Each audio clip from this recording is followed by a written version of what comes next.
हलाल माल अपने बच्चों के लालन पालन, उनके खाने पीने, उनके अपने माँ बाप के लिए और अपने जितने लोगों के हुकूक हम लोगों के ऊपर हैं उनके लिए कमाना, ये भी ज़रूरी है। लेकिन कमाना कैसे? हलाल माल। कैसा कमाना? हलाल माल होनी चाहिए। इसलिए कि अगर हराम माल कमाएंगे तो जाहिर सी बात है कि उसका ठिकाना जहन्नम होगा। इसलिए हुजूर अकरम सल्लल्लाहु अलैहि वसल्लम ने इरशाद फरमाया कि जब इंसान अल्लाह के सामने हिसाब और किताब के लिए खड़ा होगा, लन तज़ूल क़दम अब्दिन हत्ता युसअल अम मालिही मिन ऐन इक्तसबहु व फ़ीमा अनफ़क़हु, कि इंसान जब हिसाब और किताब के लिए खड़ा होगा अल्लाह के सामने, तो अल्लाह तबारक व तआला जब तक उससे ये पूछ न लें कि बता तेरे पास इतनी प्रॉपर्टी थी, इतना जायदाद था, इतना माल था, तुमने कहाँ से कमाया, सोर्स ऑफ इनकम कैसा था तुम्हारा। हाँ, सोर्स ऑफ इनकम के बारे में पूछेंगे। अगर हलाल है तब तो ठीक है, और अगर हराम है तब तो अल्लाह तबारक व तआला जहन्नम अता फरमाएंगे। मेरे मोहतरम बुजुर्ग और दोस्तों, इसलिए तलबुल हलाल फरीदतुन बादल फरीज़ा, हुजूर अकरम सल्लल्लाहु अलैहि वसल्लम ने तरगीब दिलाया कि तुम लोग हलाल रिस्क तलाश करो। और हलाल रिस्क कैसा है? किसी को धोखाधड़ी ना करें, किसी के माल पर कब्जा ना करें, अगर व्यवसाय और वाणिज्य करें सच बोल करके करें। धोखाधड़ी, मन गश्शना फलैसा मिन्ना। हुजूर अकरम सल्लल्लाहु अलैहि वसल्लम बाज़ार में जाते थे घूमने के लिए, जहाँ बाज़ार में मंडी लगती थी वहाँ पर जाते थे और देखते थे कैसा बाज़ार चल रहा है, जांचते थे हुजूर अकरम सल्लल्लाहु अलैहि वसल्लम। जिस तरीके से ये मार्केटिंग अफसर जिनके दायित्व और जिम्मेदारियां हैं कि हमारे जो दुकानों के अंदर माल आ रहा है वो सही है, सही नहीं है, गलत है, सड़ा हुआ है न क्या है। जैसे बाहर के मुल्कों में ये आप अगर क्या नाम है ज़र्रा बराबर भी ख़राब माल रखते हैं, आपकी लाइसेंस रद्द कर दी जाएगी, आप दुकान नहीं लगा सकते आइंदा। ठीक हुजूर अकरम सल्लल्लाहु अलैहि वसल्लम बाज़ारों में जा जा करके घूम घूम करके दुकानदारों के पास पूछते थे। एक मर्तबा गए और जाने के बाद देखा कि गेहूं का ढेर और बोरिया है। हुजूर ने सोचा कि अच्छा देखते हैं, हाथ लगा करके अंदर में कैसा है, सिर्फ ऊपर ऊपर ही अच्छा है ना अंदर में भी अच्छा है। तो हुजूर ने अपना हाथ पूरा लगाया, अंदर जब हाथ में लगाया तो वो तो भीगा हुआ था, पानी पानी था। हुजूर अकरम सल्लल्लाहु अलैहि वसल्लम ने फरमाया, अच्छा लोगों को धोखा देने के लिए ऊपर में तो सूखा हुआ रखा है गेहूं और अंदर में पानी मार करके रखा है ताकि वेट ज़्यादा हो जाए, धोखा देने के लिए। सुनो, मन गश्शना फलैसा मिन्ना, जो धोखाधड़ी करेगा वो हम में से नहीं है। तो आप अगर अपने कस्टमर को धोखा देते हैं अपने माल बेचने में, 5 नंबर का माल 1 नंबर देख बोल करके देते हैं, बेचते हैं, तो ये तो हलाल नहीं है, हराम है, ये हराम। आपके माल का जो कुछ भी जो क्वालिटी है उसको आप बताइए उसके सामने। अगर वो राज़ी है, अगर उसके अंदर कोई ऐब है और वो उस पर राज़ी है खरीदने के ऊपर, कोई बात नहीं है, इसलिए कि आपने उसको बता दिया है पहले कि हाँ भाई देखो ये माल ज़रा सा क्या नाम है थोड़ा ऐसा है, 3 नंबर क्वालिटी का है, ऐसा होगा वैसा होगा, तो सब कुछ आपने बतला दिया। अब बतला दिया फिर भी वो खरीद रहा है, अच्छी बात है, कोई बात नहीं है, ये अब हलाल हो गया। लेकिन अगर आपने धोखाधड़ी के ज़रिए से बेचा और उसके 5 नंबर माल को 1 नंबर बता करके बेचा, याद रखिए ये माल हलाल नहीं है, तिजारत हलाल नहीं है, बिजनेस हलाल नहीं है, धोखाधड़ी। मेरे मोहतरम बुजुर्गों और दोस्तों, आज व्यवसाय और वाणिज्यों में हम लोग बहुत ज़्यादा धोखाधड़ी कर रहे हैं। या अगर हमने क्या नाम है 1 तोला 5 तोला माल देना है, उसमें भी हमने घटा करके तौल दिया, हमने उसमें पत्थर डाल दिया, हमने उसमें आयरन का टुकड़ा डाल दिया ताकि वेट क्या हो जाए 100 ग्राम बढ़ जाए। ये तो धोखाधड़ी है, आप तो कम दे रहे हैं। वैलुल लिल मुतफ्फिफीन अल्लज़ीन, घाटा है, नुकसान है, जहन्नम है उन लोगों के लिए जो नाप तौल में कमी और बेशी करते हैं। देने का वक्त आता है तो वो माल को घटा करके देते हैं। कैसे घटा करके देते हैं? पत्थर डाल दिया या आयरन का टुकड़ा डाल दिया। माल है 900 ग्राम और आपने उस पत्थर की वजह से 1 किलो बना करके दे दिया, तो ये जो आप पैसे ले रहे हैं ये तो हराम हो गया। या इसी तरीके से आपने लोगों से उधार मान लिया और उधार लेने के बाद फिर आप क्या है उसके पैसे नहीं दे रहे हैं।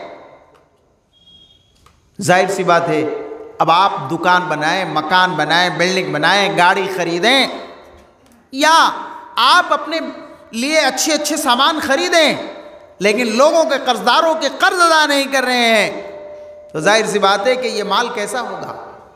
ये तो गलत है। इसीलिए तिरमिज़ी शरीफ की हदीस में हुजूर अकरम सल्लल्लाहु अलैहि वसल्लम ने इरशाद फरमाया, मतलुल गनी ज़ुल्मुन,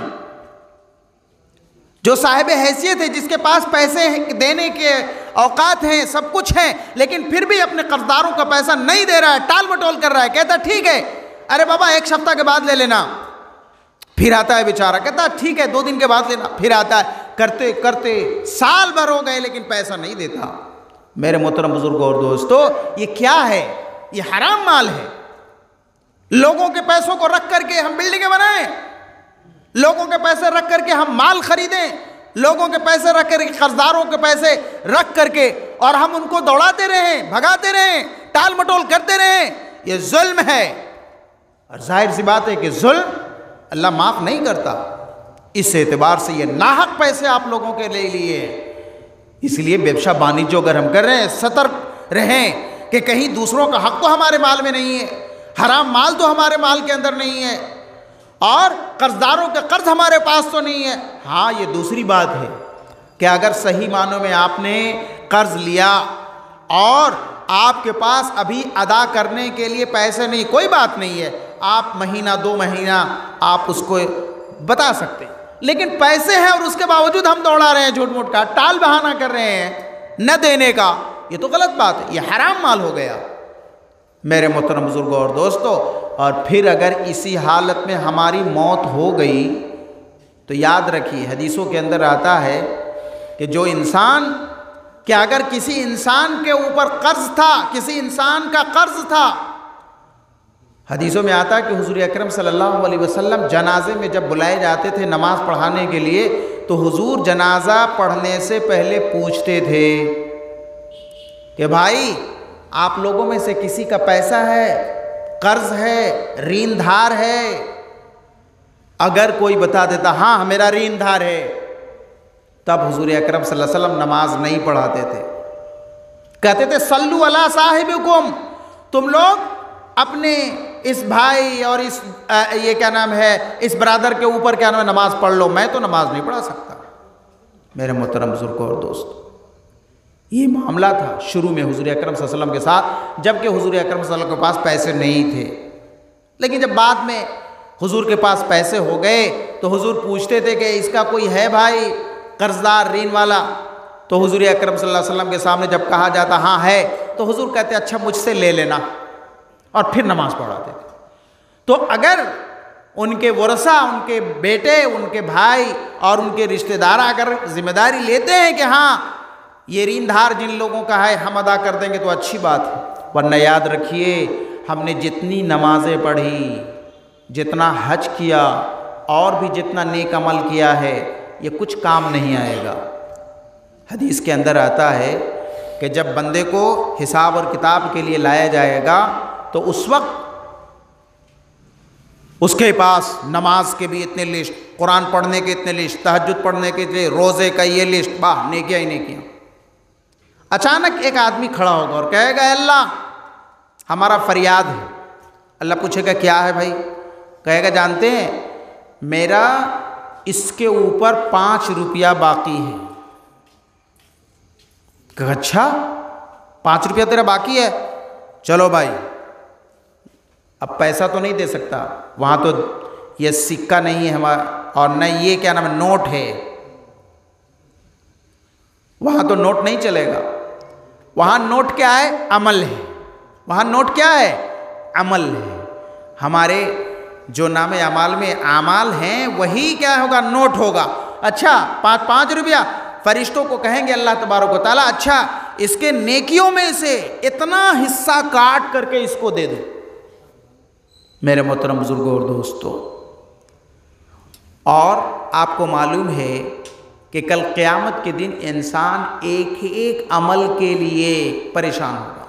अंबिया इकराम अलैहिस्सलातु वस्सलाम, हदीस शफात, लंबी हदीस बुखारी शरीफ के अंदर, सारे इंसान परेशान होंगे। सब लोग जाएंगे कि कहाँ चलो, चलो आदम अलैहिस्सलाम के पास। आदम अलैहिस्सलाम कहेंगे लस्तु हुनाका, बाबा हमारी मजाल नहीं है, हमारी हिम्मत नहीं है कि मैं अल्लाह के सामने तुम्हारे लिए सिफारिश करूं, इसलिए कि मुझसे भी ज़िंदगी में एक भूल हो गई है।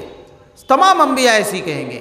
बताइए, अंबिया किराम अलैहिस्सलातु वस्सलाम भी नफ्सी नफ्सी के आलम में होंगे, एक एक अमल के लिए वो परेशान होंगे। हम और आपका अगर 5 रुपए के बदले में अमरनामे अमाल से अगर काट करके उसको दे दिया जाएगा, दूसरा कोई फरियादी आएगा, कहेगा हमारा 50,000 रुपया बाकी है, अब याद रखिए क्या होगा, जितना आपने अमल किया था दुनिया में सब उसको दे दिया जाएगा। और तीसरा उठेगा, कहेगा हुजूर इसने गाली गलौज किया था, दुनिया में हमको सताया था, ये बड़ा पैसे वाला था ना, तो हम उसकी गली से जब जाते थे तो वह खबीस और खबीस इदगे हुनो, इस अंदाज से हमारे साथ बातचीत करता था। इंसानियत नाम की कोई चीज़ नहीं थी, गाली गलौज करता था, हमको हकीर और फ़कीर समझता था। तो अल्लाह कहेंगे अच्छा तुम्हारे साथ बदसलूकी किया उसने, चलो देखो फरिश्ते इसके नामे आमाल में कुछ है क्या। फरिश्ते कहेंगे जी नहीं, जितना था वो तो उन लोगों को दे दिया गया। कहा अच्छा अब तो अमल नहीं है, चलो उस इंसान के अगर कोई गुनाह है तो उसका गुनाह कम करके और इसके सर पे लाद दो। मेरे मोहतरम बुजुर्गों दोस्तों, हमें इन चीज़ों से डरना चाहिए कि दुनिया में हम समझते हैं कि किसी के दुकान पान हमने उधार खा लिया, ऐसी हमारी आदत बनी हुई है। अच्छा हम दे देंगे तुमको, दे देंगे क्या, याद भी नहीं, हमने डायरी में भी नहीं लिखा, लेकिन कल तो वो दावेदार होगा अल्लाह के। हाँ, हम सब्जी मंडी में गए, खरीदा, हमारे पास 5 रुपया घट गया, हमने कहा ठीक है हम कल ला करके दे देंगे, हमने दिया ही नहीं।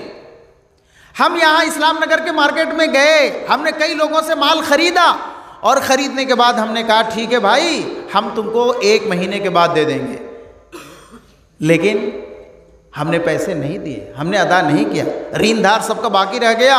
अब आप बताइए कल अल्लाह रब्बुल इज़्ज़त के यहाँ सारे के सारे लोग लाइन में खड़े होकर के फरियाद करेंगे और हमारा उस वक्त क्या हाल होगा।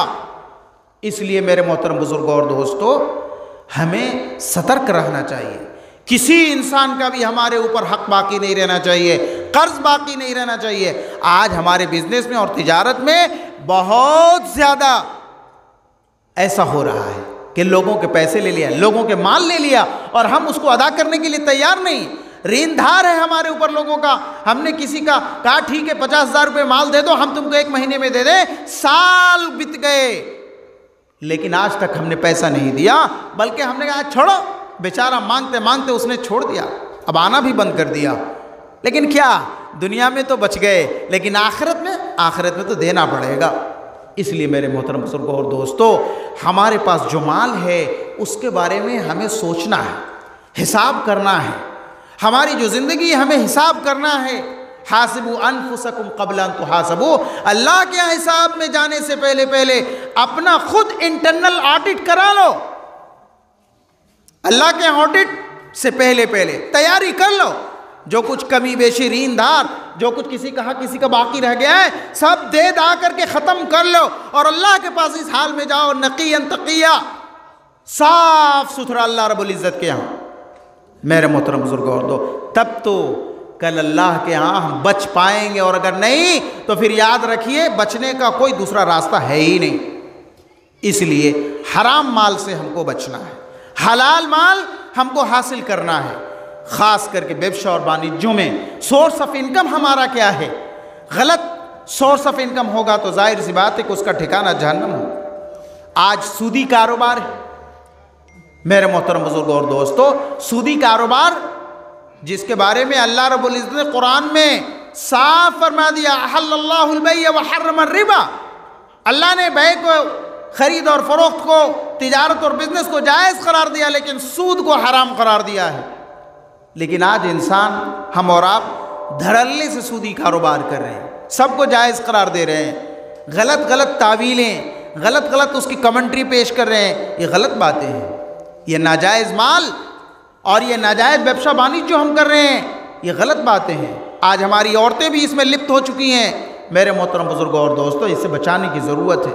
हराम माल से जाहिर सी बात है कि अगर हमने उसको खाया और पिया तो न तो हमारी दुआएं कबूल होंगी, अल्लाह तबारक व तआला के सामने हम दुआएं मांगते हैं, लेकिन हमारी दुआएं कबूल क्यों नहीं होती हैं? हुजूर ने फरमाया कि उसका खाना हराम, उसका पहनना हराम, फ़अन्ना युस्तजाबु लहू, तो उसकी दुआ कैसे कबूल होगी? इसलिए हम अपने आप को भी और अपने बच्चों को भी हराम खिलाने से परहेज़ करें। ऐसा बिजनेस और ऐसा व्यवसाय वाणिज्य करें जो कि हलाल हो। लोगों से पूछें, उलमा से पूछें, जब भी व्यवसाय वाणिज्य करना हो कि भाई ये व्यवसाय वाणिज्य करना सही है या सही नहीं है, ये गलत है या जायज़ है, हम पूछें। सारी चीज़ों के बारे में पूछते हैं, व्यवसाय वाणिज्यों के बारे में पूछते क्यों नहीं? निकाह और तलाक के बारे में तो हम जा कर के पूछते हैं, लेकिन जो हमारी जो 24 घंटे की जो रूटीन है व्यवसाय वाणिज्य करने के सिलसिले में, उसके बारे में हम नहीं पूछते हैं। ये गलत बात है। फस्अलू अहला ज़िक्र इन कुंतुम ला तालमून। तुम पढ़े लिखे लोगों से, जानने वालों के सामने जा कर के अपने मसले को रखो।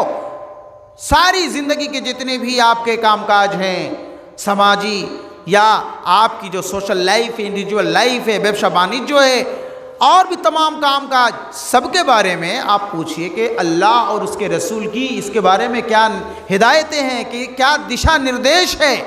उन गाइडलाइंस के मुताबिक हम ज़िंदगी गुजारें, तब तो कल अल्लाह तबारक व तआला के यहाँ हम बच सकेंगे। वरना जहन्नम की आग हमको झुलसाएगी और वहाँ कोई हमारा बचाने वाला नहीं होगा।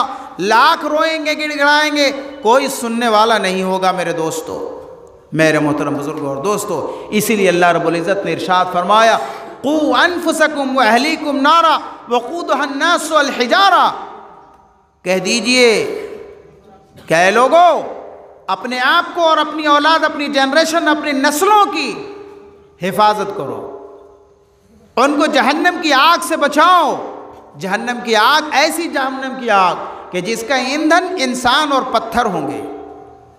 अलैहा मलाइकतुन गिलाज़ुन शिदाद, और उसके ऊपर फरिश्ते, ऐसे फरिश्ते होंगे जो बड़े सख्त होंगे, वो किसी की सुनेंगे नहीं। पॉलिटिकल प्रेशर, रिश्वत, पैसा, घूस दे करके जी नहीं, वहाँ कुछ नहीं चलेगा। अलैहा मलाइकतुन गिलाज़ुन शिदाद ला यासून अल्लाह मा अमरहुम।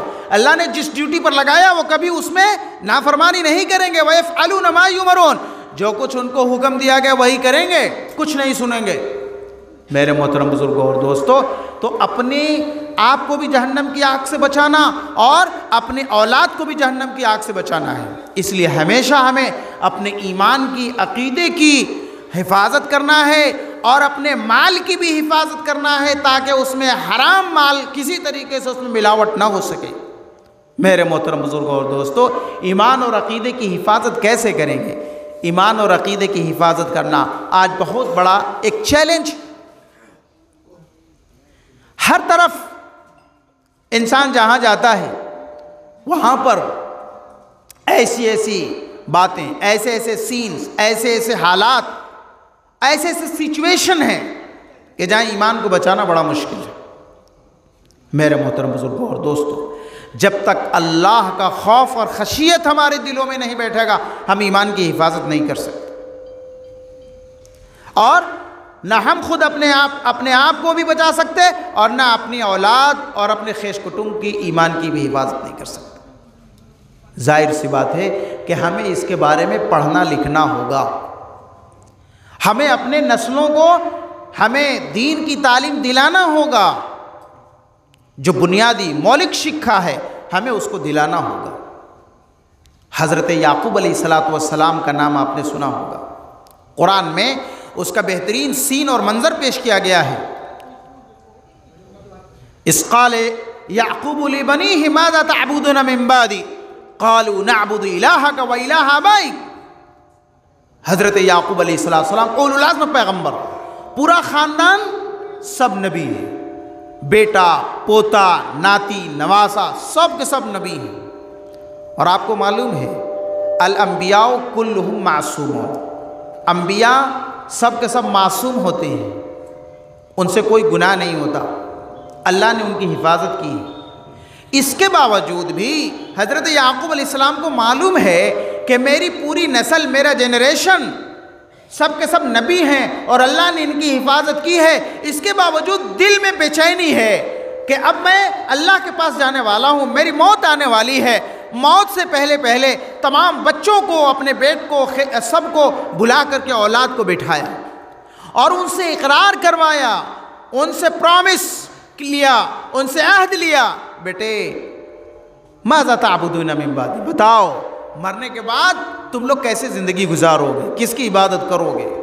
जाहिर सी बात है कि सब लोग नबी हैं। सब लोगों ने कहा नाबुदु इलाहक व इलाहा आबाइक, अब्बा जान, दादा जान, नाना जान, आपको घबराने की ज़रूरत नहीं है, चिंता करने की कोई ज़रूरत नहीं है। हम तो उस अल्लाह की इबादत करेंगे जिसकी इबादत आप करते थे और आपके आबा व अजदाद करते थे। हमारे दादा परदादा ने जिसकी इबादत की हो वहीं पर हम अपना माथा टेकेंगे। मेरे मोहतरम बुजुर्ग और दोस्तों, ये चिंता किसको हो रहा है? नबी को। ऐसी औलाद के बारे में जो औलाद भी नबी है। हम और आप कहाँ हैं? हमारा और आपका क्या ठिकाना है? हम तो अपने ईमान की भी गारंटी नहीं दे सकते, हम अपने अकीदे की भी गारंटी नहीं दे सकते हैं, तो हम अपनी औलाद के बारे में क्या गारंटी दे सकते हैं? इसलिए मेरे मोहतरम बुजुर्गों और दोस्तों, हमको अपनी औलाद के बारे में चिंता करना है। आप शौक़ से अल्हम्दुलिल्लाह दुनियावी तालीम, मॉडर्न एजुकेशन आप खूब पढ़ाइए, उच्च शिक्षा दीजिए और दुआ करते हैं कि अल्लाह तबारक व तआला आपके बच्चों को उच्च स्तरीय और इसी तरीके से उच्च शिक्षा, हर किस्म की शिक्षा से नवाजे। बड़े बड़े डॉक्टर, बड़े बड़े इंजीनियर्स, बड़े बड़े लॉयर्स, बड़े बड़े सोशल एक्टिविस्ट, हर किस्म के माहिरीन फ़न, साइंटिस्ट बनाए अल्लाह तबारक व तआला। लेकिन सबसे बड़ी बुनियादी ज़रूरत है कि उनको दीन की मौलिक शिक्षा ज़रूर दिलवाए। जैसे हज़रत याकूब अलैहिस्सलाम को चिंता अपनी औलाद के बारे में, हमें भी अपनी औलाद के बारे में चिंता होना चाहिए कि ताकि उसकी जब जड़ मजबूत होगी, चाहे वो जहाँ कहीं जाए, जिस कॉलेज में जाए, जिस यूनिवर्सिटी में जाए, दुनिया के किसी भी कोने में चला जाए, लेकिन कम से कम वक्त पर जब आए तो अपनी ईमान की हिफाजत करे, हलाल काम ही करे, हराम काम से बचे, हलाल रोज़ी ही हासिल करे, हराम रोज़ी से अपने आप को बचाए, हराम जगहों में जाने से अपने आप को बचाए, और जो माल हासिल करे उसको हराम कामों में खर्च न करे, और साथ साथ ईमान और अकीदे भी उसकी हिफाजत हो। मेरे मोहतरम बुजुर्ग, ये चिंता हमें होनी चाहिए।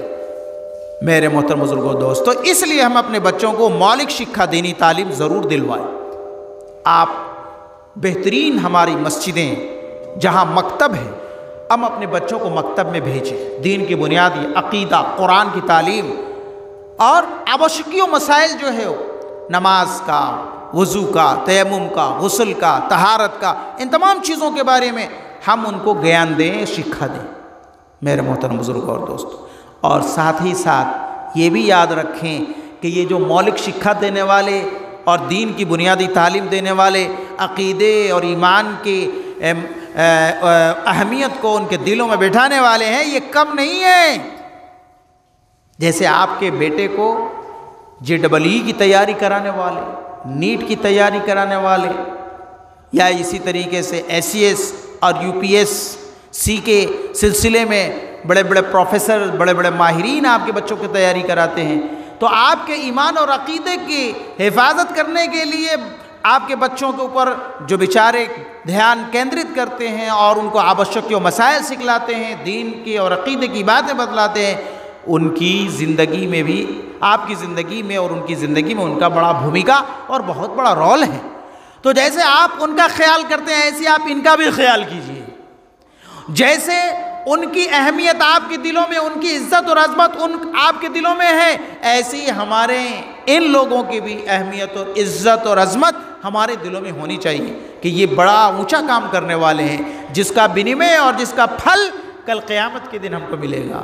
मेरे मोहतरम बुजुर्गों और दोस्तों, जाहिर सी बात है कि उनकी भी ज़िंदगी है, उनकी भी ज़रूरियात हैं। इसलिए हमें इन दीनी शिक्षा देने वालों की और इन मकतब में पढ़ाने वाले असातिज़ा किराम की भी, उनकी भी फ़िक्र करना है, उनके भी चिंता करना है कि उनकी ज़िंदगी की गाड़ी कैसे चलेगी। उनकी भी तो ज़रूरियात हैं, जैसे हमारी ज़रूरियात हैं। अपनी ज़रूरियात की तरह उनकी ज़रूरियात को भी समझें मेरे मोहतरम बुजुर्गों और दोस्तों। तब तो सही मानों में उनके साथ खैरखाई होगा, तब तो सही मानों में एक बैलेंस होगा कि हम क्या नाम है इस वहाँ पढ़ाने के लिए आप और उसकी फ़ीस इतनी अदा कर रहे हैं, लेकिन यहाँ पढ़ाने के लिए कितनी फ़ीस दे रहे हैं। तो इस वजह से थोड़ा बैलेंस रखना हमारे लिए ज़रूरी होगा, तब जा कर के उनकी हौसला अफजाई होगी और अच्छे तरीक़े से ध्यान के साथ वो आपके बच्चों को कि दीन की, ईमान की और उनके अक़ीदे की सलामती के लिए मेहनत करेंगे, ताकि उसका बेहतरीन बदला और विनिमय अल्लाह तबारक व तआला आपको दुनिया में भी देगा और आखिरत में भी देगा। मेरे मोहतरम बुजुर्गों और दोस्तों, हमें इन तमाम चीज़ों का ख्याल रखना चाहिए और अपने आखिरत की तैयारी हर वक्त करते रहना चाहिए। अल्लाह का खौफ और खशियत हमेशा ध्यान में रखना चाहिए। अगर ये होगा तो जिस तरीके से इंसान पहरेदार को देख करके अगर नीयत भी ख़राब होती है तो इंसान रुक जाता है गलत काम के करने से।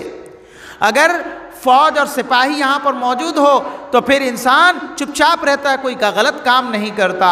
ठीक इसी तरीके से अल्लाह का खौफ और खशियत अगर हमारे दिलों में भी है तो रात के अंधेरे में और दिन के उजाले में जहाँ कहीं भी होगा, चाहे हम मजलिस में बैठे रहें, चाहे अपने कमरे में बंद रहें, वहाँ पे भी हम हर वक्त अल्लाह को याद रखेंगे और कोई गलत काम हम नहीं कर सकेंगे। इसको हमें बैठाना अपने दिल में।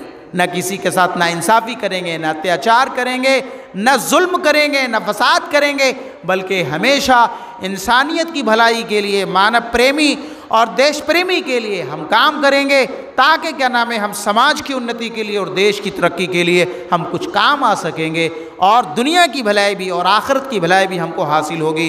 व आखिरु दावाना अनिल हम्दुलिल्लाहि रब्बिल आलमीन।